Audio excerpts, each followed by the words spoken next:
Hola, es un placer tenerte aquí. Antes de comenzar, suscríbete al canal y dale like al vídeo.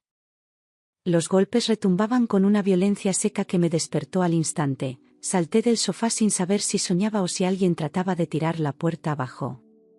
Al abrir, una ráfaga de viento helado se coló por el pasillo justo cuando mi hija Lucía se desplomó en mis brazos, deshecha, temblando, con el rostro ensangrentado y el labio partido. Grité su nombre mientras intentaba incorporarla, sintiendo su cuerpo flácido y su aliento entrecortado, casi ahogado por el llanto. En ese instante supe que no era una caída ni un accidente, era otra cosa, algo más oscuro. Y también supe, con una certeza que me heló la sangre, que esta noche cambiaría nuestras vidas.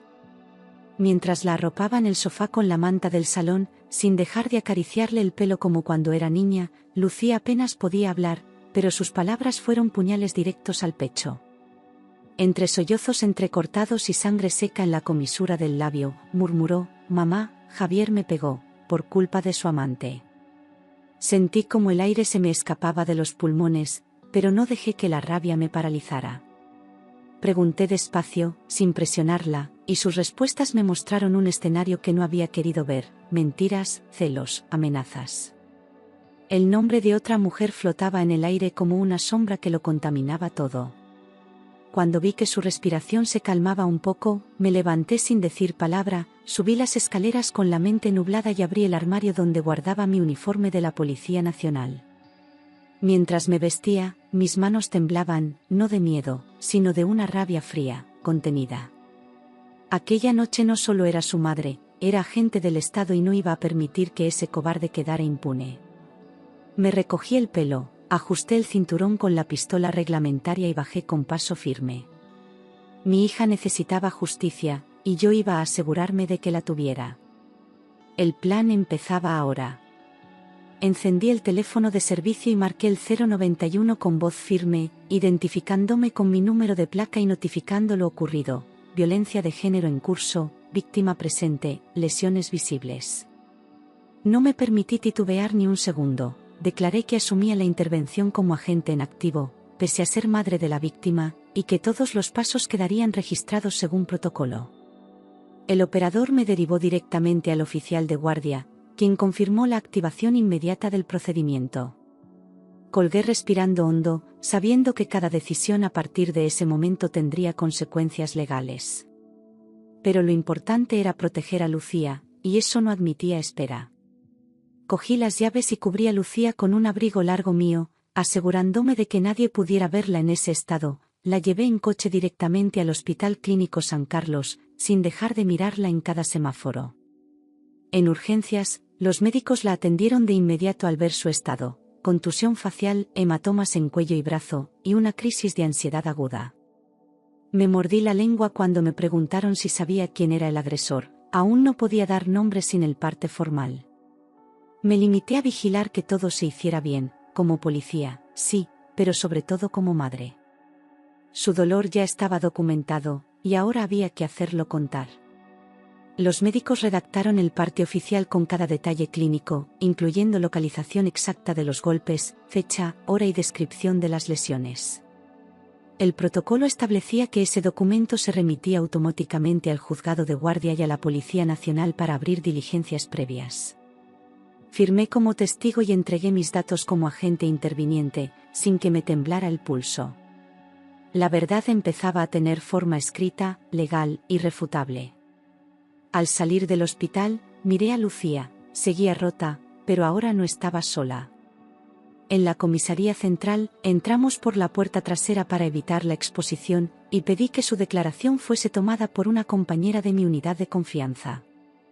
Lucía explicó entre pausas y lágrimas que la discusión había comenzado a las 11:15, que duró casi 2 horas, y que en un momento dado la empujó contra la pared y la golpeó. Anotaron hora, lugar exacto, descripción física del agresor, y hasta la ropa que llevaba.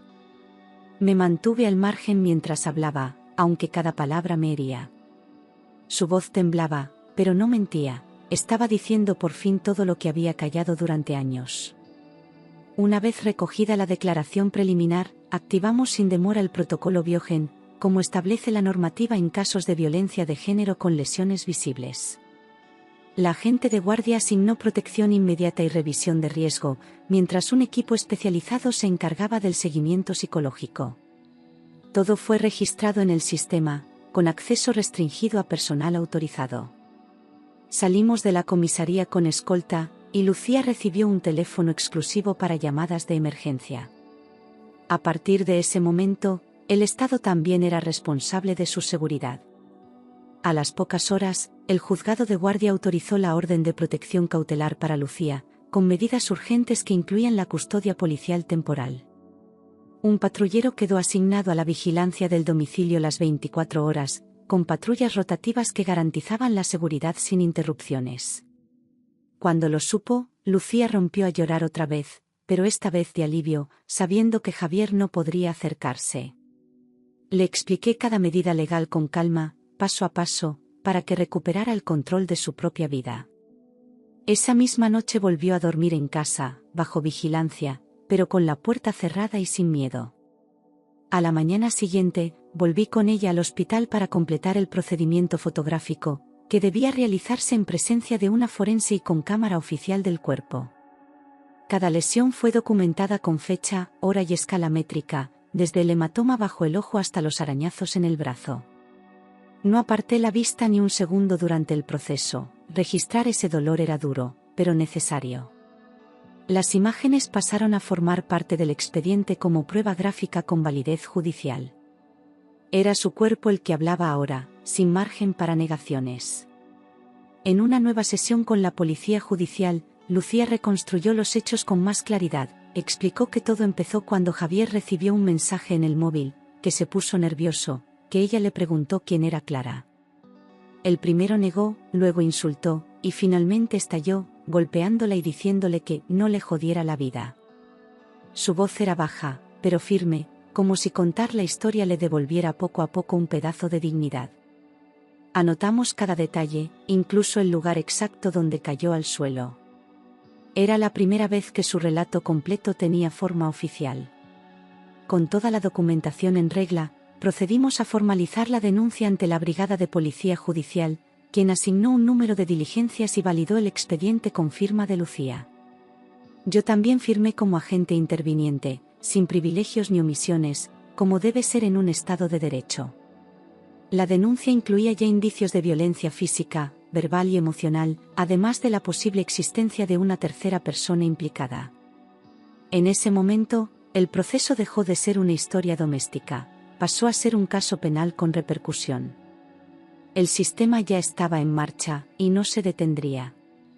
Esa misma tarde, el juzgado emitió una citación urgente para que Javier compareciera en calidad de investigado por un presunto delito de violencia de género. El documento fue entregado en mano por una patrulla, y el plazo para presentarse era de menos de 48 horas. Me imaginé su reacción al recibirlo, su rostro pálido, su soberbia quebrándose al ver que esto iba en serio. No había escapatoria legal, ni forma de silenciar lo que ya estaba documentado. El proceso judicial había empezado oficialmente, y esta vez no lo controlaba él. Cuando Javier compareció ante el juez, lo hizo con traje limpio, voz tranquila y una mirada ensayada que no engañó a nadie. Negó rotundamente la agresión, tachó a Lucía de histérica y afirmó que inventaba todo por celos enfermizos. Intentó adoptar el papel de víctima, hablando de problemas matrimoniales normales y discusión subida de tono. Pero su discurso no coincidía con las pruebas médicas ni con las imágenes. El juez tomó nota sin interrumpir, sabiendo que la verdad no se defiende con teatro. Días después, el médico forense designado por el juzgado confirmó oficialmente la veracidad de las lesiones descritas en el parte inicial del hospital. Tras un nuevo examen físico y psicológico, el informe concluyó que había signos inequívocos de agresión reciente, compatibles con violencia intencionada. No había caídas, no había accidentes domésticos, había puñetazos, presión, miedo. El juez lo incorporó al expediente como prueba clave. La palabra de Lucía ya no estaba sola, ahora la respaldaba la ciencia. 3 vecinos fueron citados a declarar, y todos coincidieron en lo esencial. Esa noche, poco después de las 11, escucharon gritos, portazos y llantos procedentes del piso de Lucía.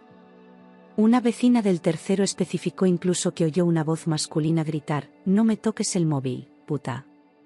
Ninguno había intervenido por miedo, pero todos recordaban la violencia del momento. Sus testimonios fueron firmados y grabados en acta. La casa, que antes callaba, ahora hablaba por ella. Ante la gravedad de las pruebas, el juez decidió prorrogar la orden de alejamiento de manera indefinida hasta la celebración del juicio. Además, ordenó la retirada inmediata de todas las armas de caza que Javier poseía legalmente, argumentando riesgo potencial para la víctima y los menores. Fue una medida que generó cierto revuelo en el entorno de él, pero jurídicamente era impecable. Lucía recibió la noticia con una mezcla de sorpresa y alivio. Por primera vez en años, empezaba a sentirse a salvo. El juzgado fue más allá. Javier tenía prohibido todo tipo de contacto con Lucía, incluso por teléfono, redes sociales o intermediarios. Cualquier intento sería considerado un quebrantamiento de la orden judicial y podría derivar en prisión preventiva. Le notificaron la medida en persona, con un agente presente y copia firmada. Él no respondió, solo apretó los labios con rabia contenida. La justicia estaba hablando claro, aunque él aún no lo aceptara. Fue uno de los momentos más duros del proceso. El mayor de mis nietos, con apenas 7 años, entró a la sala del psicólogo forense con un peluche entre las manos y los ojos bajos. Contestó con frases cortas pero claras, sin llorar, sin dramatismo, como quien describe una rutina. Cuando papá grita mucho y empuja a mamá, yo me escondo con mi hermano debajo de la cama. Nadie le sugirió palabras, solo habló desde el recuerdo. La forense concluyó que su testimonio era espontáneo, coherente y compatible con un entorno de violencia repetida. Aquel niño acababa de abrir una puerta judicial que ya no se cerraría. Con el testimonio del menor y la evaluación psicológica en mano, solicitamos la ampliación de la denuncia para incluir el agravante por violencia psicológica habitual delante de menores. No era solo un acto aislado, había una dinámica de miedo instalada en casa, un daño profundo que traspasaba el cuerpo y llegaba al alma. El juez admitió la ampliación sin objeción y ordenó una nueva evaluación del entorno familiar. Lucía firmó los papeles con la mano temblando, pero sin dudar. El expediente crecía, y con él, la fuerza del caso. Los registros del móvil de Javier, analizados por la Brigada de Delitos Telemáticos, mostraron llamadas y mensajes frecuentes con una tal Clara, compañera de trabajo. Entre los textos destacaban frases que no dejaban lugar a dudas: hoy cenamos juntos, pero no quiero que tu mujer moleste y, decídete ya, no puedo seguir escondida. El tono era exigente, casi controlador, y dejaba claro que aquella relación no era nueva. El nombre de Clara fue incorporado al proceso como posible figura relevante. La historia se complicaba, y también quedaba más expuesta. Javier contrató un bufete privado con reputación de agresivo, especializado en desmontar denuncias por violencia de género con argumentos de supuesta manipulación emocional. El abogado apareció en los juzgados con traje impecable y mirada de superioridad, pidiendo acceso completo al expediente para preparar la defensa. Desde el primer momento quedó claro que intentaría volcar el caso contra Lucía. No buscaban justicia, buscaban grietas. Pero esta vez, la verdad tenía raíces profundas y pruebas sólidas. La defensa de Javier basó su estrategia en una narrativa previsible pero peligrosa. Aseguraron que la denuncia era producto de un ataque de celos, provocado por el descubrimiento de la relación con Clara. Alegaron que Lucía tenía carácter inestable, que exageraba, que manipulaba emocionalmente a los niños. Intentaron convertir la violencia en conflicto conyugal. Pero cada afirmación suya tropezaba con informes médicos, testimonios de vecinos, fotos y grabaciones. Era una estrategia basada en humo, y el humo no tapa las heridas. La defensa intentó crear confusión, pero el expediente era inquebrantable. El parte médico hablaba por sí solo, las declaraciones de los vecinos eran coherentes y los mensajes entre Javier y Clara revelaban una relación extramatrimonial sostenida y oculta. Las fotos de las lesiones, tomadas por la policía científica, mostraban la brutalidad sin margen de interpretación. El testimonio del menor reforzaba el patrón de miedo instaurado en casa. No había espacio para relativizar lo evidente. La realidad estaba completamente documentada. Dada la contundencia de las pruebas y la urgencia del caso, el procedimiento se encauzó como juicio rápido, una vía judicial que se aplica en delitos con evidencia clara y riesgo para la víctima. El calendario se ajustó con prioridad, y el Ministerio Fiscal confirmó su participación como acusación pública. El ambiente en los juzgados era tenso, con la prensa empezando a interesarse por el caso. La defensa protestó por supuesta falta de tiempo, pero el juez no aceptó demoras. Todo estaba en marcha, y la verdad avanzaba sin freno. En la primera vista judicial, el juez revisó personalmente todas las pruebas aportadas, validando cada documento con frialdad profesional pero atención absoluta. Al terminar, dictó la prórroga indefinida de la orden de alejamiento, manteniendo las medidas cautelares y añadiendo la prohibición expresa de acudir a la escuela de los niños. Javier se removía en la silla con impaciencia contenida, mientras su abogado intentaba mantener el control. Lucía, sentada frente a él por primera vez desde la agresión, no bajó la mirada. Ya no era la misma mujer que llegó ensangrentada aquella madrugada. Cuando le tocó declarar, Lucía lo hizo con voz quebrada pero sin titubeos. Relató no solo la noche de la agresión, sino una cadena silenciosa de maltratos que llevaba años soportando. Confesó que había tenido miedo de denunciar, que justificaba las ofensas, que creía que cambiaría. Habló de la culpa, del aislamiento, del terror de que sus hijos presenciaran algo peor. Sus palabras no buscaban lástima, solo verdad. Y esa verdad caló hondo en la sala. Subí al estrado como agente de policía y como madre, identificándome con mi número de placa y explicando con precisión cómo encontré a Lucía la noche del 14 de marzo. Detallé su estado físico, su shock emocional, el entorno del domicilio, y el procedimiento seguido paso a paso. No adorné nada, no oculté nada. Mi voz se mantuvo firme, pero cuando mencioné que cayó desmayada en mis brazos, tuve que detenerme 2 segundos para respirar. El juez tomó nota. Y Javier me miró por primera vez sin soberbia. Una semana después de la primera audiencia, el caso apareció en la sección local de un periódico digital bajo el titular: Agente de policía denuncia agresión machista contra su hija. Aunque no incluía nombres, los detalles eran suficientes para que muchos identificaran a los implicados. La noticia se compartió en redes sociales y los comentarios se dividieron entre apoyo y escepticismo. Lucía, al leerlo, sintió una mezcla de vergüenza y alivio. Por fin alguien hablaba de lo que ella había callado durante años. Y aunque la exposición dolía, el silencio dolía más. 2 días después de la publicación, Lucía recibió una llamada desde un número oculto. Al contestar, la voz de Javier sonó baja, pero cargada de veneno. «Esto no se va a quedar así, te lo juro por los niños». Ella colgó de inmediato, con las manos frías y la respiración cortada. Activamos el protocolo correspondiente y conseguimos rescatar el audio desde el terminal. No solo había quebrantado la orden judicial, sino que ahora había prueba directa de amenaza. Esa llamada violaba directamente la orden de alejamiento y la prohibición de contacto, lo que transformaba el caso en algo aún más grave. La grabación fue entregada al juzgado en el mismo día, y la Fiscalía incorporó el nuevo hecho al proceso como prueba de desobediencia judicial. El juez no tardó en emitir un auto ampliando la vigilancia policial sobre Lucía.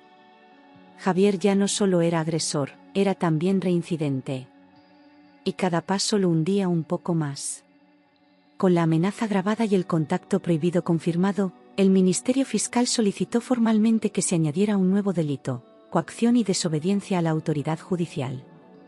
El escrito fue aceptado y ampliado al expediente, fortaleciendo la acusación con un agravante penal claro. La defensa protestó, intentando alegar impulso emocional, pero el juez fue tajante: las medidas son para proteger vidas, no para jugar con ellas. El peso de la ley empezaba a hacerse notar de verdad. Mientras tanto, los peritos informáticos certificaron que los mensajes entre Javier y Clara extraídos del móvil eran auténticos y no habían sido manipulados. Los archivos contenían metadatos completos, con fecha, hora y localización de cada envío, lo que impedía cualquier intento de negación. La defensa, que hasta entonces insinuaba montaje, quedó sin argumentos. El material fue validado como prueba digital con plena validez jurídica. Clara ya no era solo una sombra, era una pieza clave en la historia. Citada por el juzgado, Clara se presentó con gesto frío y una carpeta en la mano, como si quisiera demostrar que todo aquello no iba con ella. Negó rotundamente cualquier relación íntima con Javier, alegando que solo hablaban de trabajo, pero bastaron 3 fotografías encontradas en su móvil, besos en un coche, una cama de hotel, una cena con copas, para desmentirla. El juez le preguntó si consideraba normal decir, no puedo seguir escondida, a un compañero, y ella bajó la mirada por primera vez. Su máscara cayó en público, y la verdad la dejó al descubierto. El silencio fue más fuerte que cualquier defensa. Poco después de su declaración, la empresa donde trabajaban Javier y Clara abrió un expediente disciplinario por incumplimiento del código ético y uso indebido de recursos internos para encuentros personales. Ambos fueron sancionados y apartados temporalmente de sus funciones. En el entorno laboral, los pasillos dejaron de ser neutrales, las miradas se volvieron cuchillos y los susurros, juicios. Clara dejó de ir a la oficina, Javier pidió baja médica por estrés. Pero ya no era estrés, era la caída de un hombre que creyó que nada tenía consecuencias. Mientras tanto, Lucía empezaba a sentir que no estaba sola. Varias asociaciones feministas de Madrid se pusieron en contacto con nosotras para ofrecer acompañamiento durante las vistas, asistencia legal adicional y apoyo emocional. Mujeres que no conocía la abrazaban a la salida del juzgado como si la conocieran de toda la vida. Ella, que siempre había evitado llamar la atención, empezó a caminar con la cabeza un poco más alta. No era solo su lucha, era la de muchas. A medida que el juicio se acercaba, la Fiscalía intensificó su preparación del caso, reuniendo peritos, renovando informes forenses y afinando la línea acusatoria. El fiscal principal me pidió una reunión para revisar mi intervención como agente, y me dijo sin rodeos, este es uno de los casos más sólidos que hemos visto en años. No era orgullo lo que sentí, sino una mezcla de responsabilidad y rabia contenida. Había que estar lista para todo. El juicio no iba a ser fácil, pero la verdad estaba de nuestro lado. El abogado de Javier, que al principio se mostraba altivo y seguro, empezó a mostrar signos de desgaste. En cada comparecencia perdía terreno, no podía refutar los partes médicos, los mensajes, los testimonios, ni la grabación de la amenaza. Solicitó aplazamientos que fueron denegados, pidió excluir pruebas que ya eran firmes, e incluso intentó cuestionar la imparcialidad de los forenses. Cada intento era rechazado por el juez con firmeza. La defensa ya no atacaba, se defendía como podía, y mal. Durante el juicio oral, 3 vecinos declararon ante el juez con una precisión que dejó poco margen a la duda. Describieron discusiones nocturnas recurrentes, llantos de niños y objetos golpeando paredes. Uno de ellos, un hombre del piso inferior, confesó que muchas veces pensó en llamar a la policía, pero no se atrevía. Aportó incluso un cuaderno donde había anotado fechas y horas de los episodios más graves.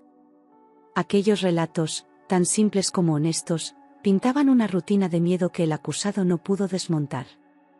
Era la vida cotidiana de Lucía, contada desde el otro lado de la pared. La sala estaba llena, prensa, asociaciones, observadores legales y curiosos. Javier se sentó entre su abogado y un gesto tenso que ya no podía ocultar. Lucía, firme pero visiblemente afectada, respondía con calma a cada pregunta de la fiscalía. Yo observaba cada gesto, cada silencio, sabiendo que ese momento era el desenlace de meses, años, de dolor contenido. Las pruebas se proyectaban en pantalla, y la verdad ocupaba todo el espacio. En un giro inesperado, uno de los vecinos entregó una grabación realizada meses antes de la agresión, durante una noche en la que Javier gritaba por el teléfono. La sala escuchó en silencio la voz del acusado diciendo, con rabia descontrolada, si sigo así es porque Clara me lo exige, joder, no voy a seguir soportando a esa mujer solo por los críos. El audio fue validado por los peritos en tiempo real, sin posibilidad de edición. Javier bajó la cabeza mientras su abogado intentaba taparse los oídos con argumentos jurídicos. Pero no había defensa posible ante su propia voz. Tras el audio, se produjo un silencio tan denso que parecía que nadie respiraba. Lucía cerró los ojos con fuerza, yo le cogí la mano sin decir nada. La jueza pidió un receso de 10 minutos, probablemente para que la tensión bajara. Incluso los periodistas guardaron las cámaras, como si el momento necesitara respeto. Al regresar, Clara ya no tenía escapatoria. La sala entera sabía que todo lo que había negado era cierto. Al reanudar la sesión, la jueza se dirigió a Clara con voz firme. ¿Sigue negando la relación, después de lo escuchado? Ella intentó esquivar la mirada, balbuceó que no era tan así, que todo se había sacado de contexto.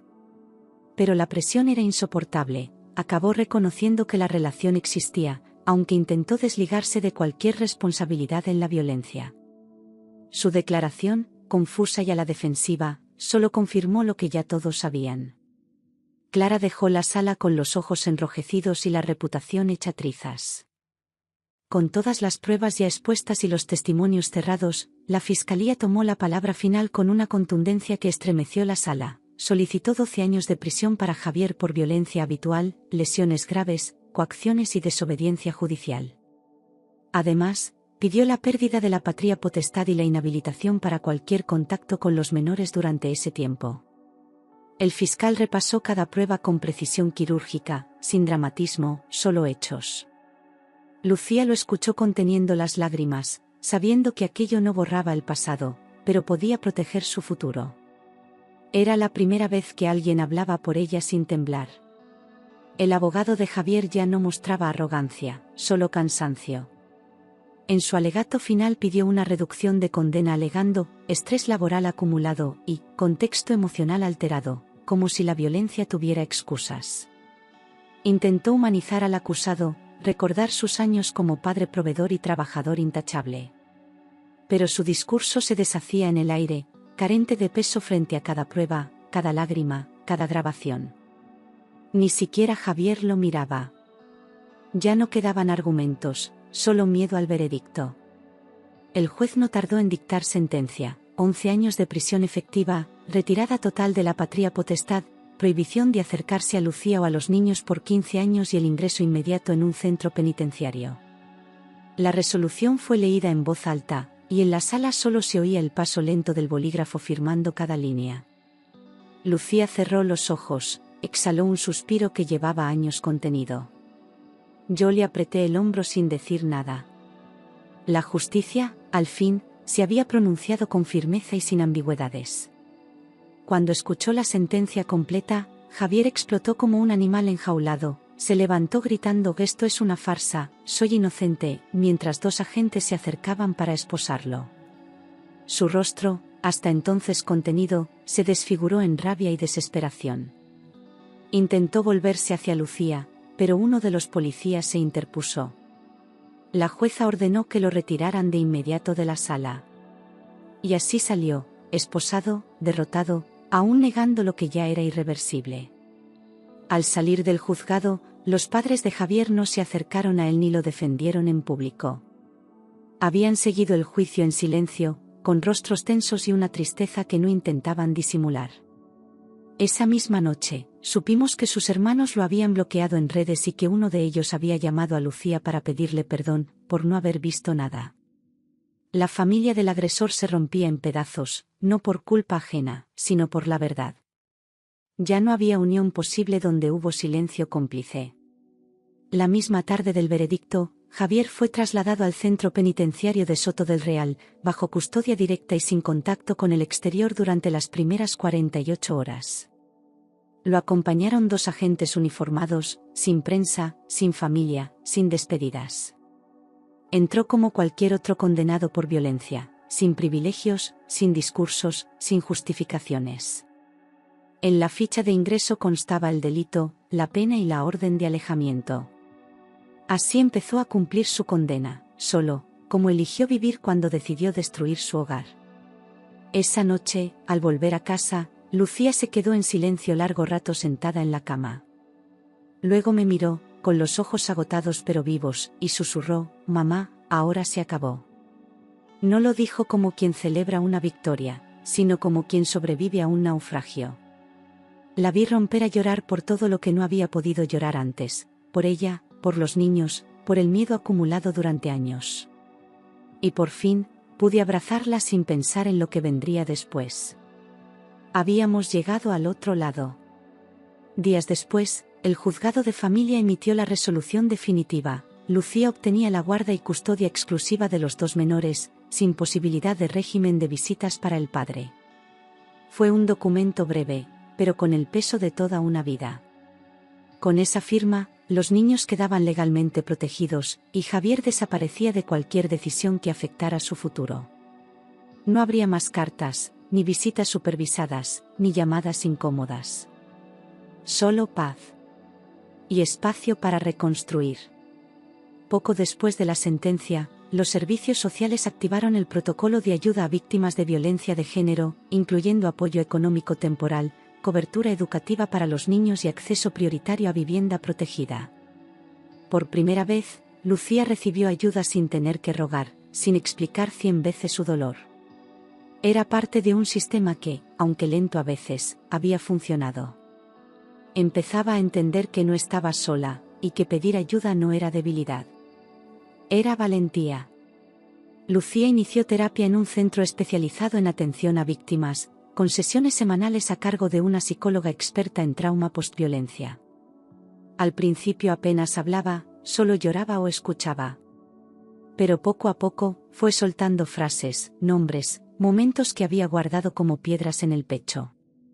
El proceso era lento, pero real, cada palabra que salía era una herida que empezaba a cerrar. Aprendió a diferenciar la culpa del miedo.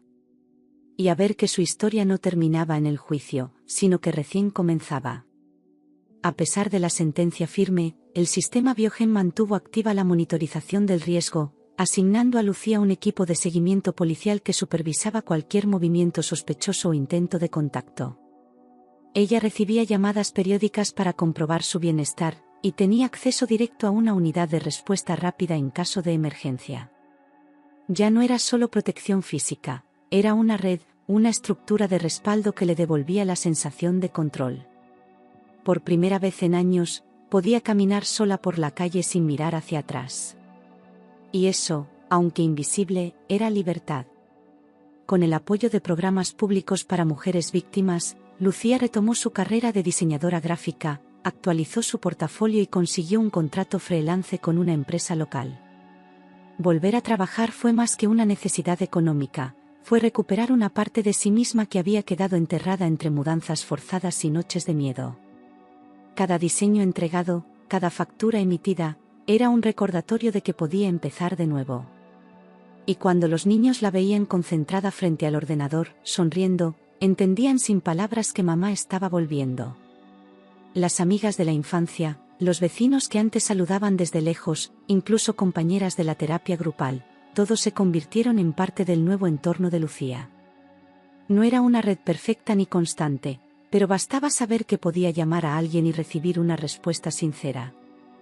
Organizaron entre todos la mudanza a un piso más pequeño pero propio, donde los niños pintaron sus habitaciones y ella colgó sus láminas favoritas en la cocina. Era una casa modesta, pero cada rincón hablaba de dignidad. Y sobre todo, de seguridad. Con el tiempo, Lucía volvió a dormir del tirón, sin sobresaltos ni pesadillas.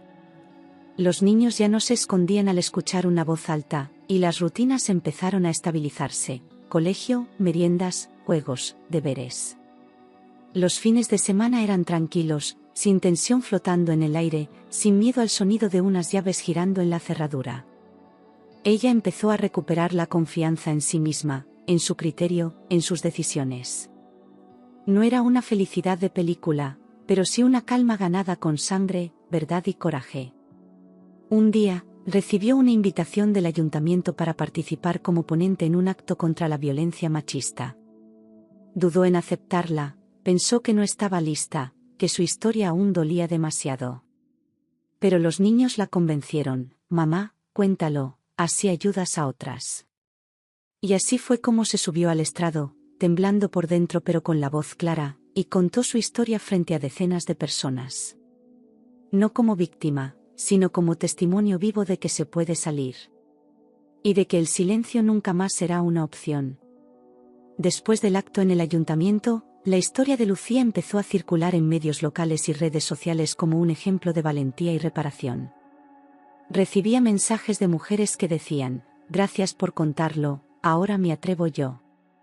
Su testimonio cruzó las fronteras de lo privado y se convirtió en voz para quienes aún no podían hablar. No lo buscó, pero entendió que dar la cara tenía un peso colectivo. Ya no era solo su historia, era una llamada a romper el ciclo del silencio. La observé una mañana mientras preparaba el desayuno, hablando con los niños sobre sus dibujos y riendo con una naturalidad que no le veía desde que era adolescente. Ya no estaba encorvada por la culpa ni con la mirada perdida en el pasado. Tenía luz en los ojos y firmeza en los gestos. Pensé en todo lo que había enfrentado, y sentí un orgullo que me desbordó por dentro. Mi hija no solo había sobrevivido, se había reconstruido pieza por pieza, con coraje. Volví en mi mente a aquella madrugada en la que golpearon la puerta y la encontré rota entre mis brazos, con sangre en la cara y miedo en los huesos. Recordé cada decisión, cada paso, cada papel firmado, cada sala de espera, cada palabra que nos tragamos por años. Y me vi aquella noche frente al espejo, ajustándome el uniforme con las manos temblando y diciéndome a mí misma: el plan empieza ahora. No era una frase. Era una promesa. Y la había cumplido. Hoy, Lucía vive libre y sonriente. Sus hijos crecen sanos, rodeados de afecto y sin temor. Yo, desde el otro lado del pasillo, la observo con una mezcla de admiración y paz, sabiendo que cada cicatriz suya fue también mía. No hicimos justicia solo en un juzgado, la hicimos en casa, en el alma, en el ejemplo. Porque al final, este no fue solo un plan contra un hombre violento. Fue un plan por la vida. Y funcionó. Hay historias que terminan con un beso. La nuestra termina con silencio. Pero no con ese silencio que mata, sino con el que abraza.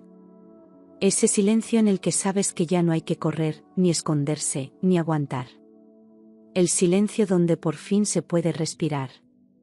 Y empezar de nuevo.